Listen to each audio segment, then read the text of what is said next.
बात 1969 की है। इंदिरा गांधी देश की प्रधानमंत्री थीं। उस समय कांग्रेस में कुछ बुजुर्ग नेताओं का सिंडिकेट हावी था। इंदिरा गांधी की भूमिका राम मनोहर लोहिया के शब्दों में गूंगी गुड़िया से ज्यादा नहीं थी। पार्टी में उनको सुनने वाले बहुत कम थे।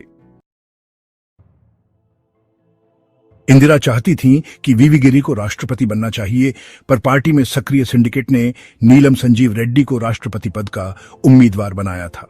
तब इंदिरा गांधी ने बगावत कर दी और रेड्डी हार गए। मोरारजी देसाई को वित्त मंत्री पद से हटाने के बाद से ही सिंडिकेट के नेता इंदिरा से नाराज थे। रेड्डी की हार ने उन्हें और परेशान कर दिया। उन्हें लगता था कि अगर प्रधानमंत्री ही पार्टी के नेता को सपोर्ट नहीं करेंगी तो कौन करेगा। कांग्रेस के उस समय के अध्यक्ष एस निजलिंगप्पा के खिलाफ सिग्नेचर कैंपेन शुरू हो गया। इंदिरा भी अलग अलग राज्यों में जाकर कांग्रेसियों को अपने पक्ष में लामबंद कर रही थीं। इंदिरा समर्थकों ने स्पेशल कांग्रेस सेशन बुलाने की मांग की ताकि नया प्रेसिडेंट चुना जा सके। गुस्से में निजलिंगप्पा ने इंदिरा को ओपन लेटर लिखा और इंटरनल डेमोक्रेसी खत्म करने का आरोप लगाया। इंदिरा ने भी निजलिंगप्पा की बैठकों में भाग लेना बंद कर दिया।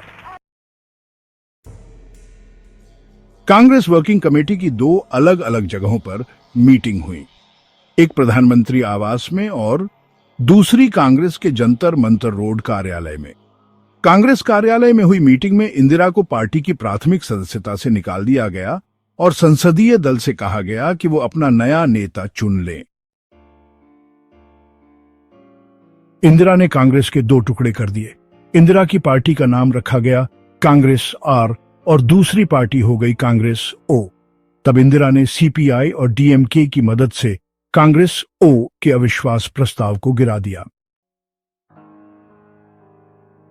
भारत को आजादी भले ही 1947 में मिली हो, उस समय स्वतंत्रता संग्राम का नेतृत्व कर रही कांग्रेस कार्य समिति ने फरवरी 1930 में ही पूर्ण स्वराज्य प्राप्त करने के लिए सविनय अवज्ञा आंदोलन शुरू करने का फैसला कर लिया था। जब दांडी मार्च के बाद महात्मा गांधी ने नमक कानून तोड़ा तो ब्रिटिश सरकार सक्रिय हुई और उसने भारत में संवैधानिक सुधारों के लिए राउंड टेबल कॉन्फ्रेंस या गोलमेज सम्मेलन आयोजित किए। इन गोलमेज सम्मेलनों की शुरुआत 12 नवंबर 1930 को हुई और लंदन में यह बातचीत 19 जनवरी 1931 तक चली। इसकी अध्यक्षता ब्रिटिश प्रधानमंत्री रैमजे मैकडोनाल्ड ने की थी, जिसमें 89 प्रतिनिधि शामिल हुए थे। यह पहली ऐसी बातचीत थी जिसमें ब्रिटिश शासकों ने कथित तौर पर भारतीयों को समानता का दर्जा दिया था। कांग्रेस के प्रमुख नेता उस समय जेल में थे और महात्मा गांधी के साथ साथ जवाहरलाल नेहरू ने भी सम्मेलन का बहिष्कार करने की घोषणा की थी।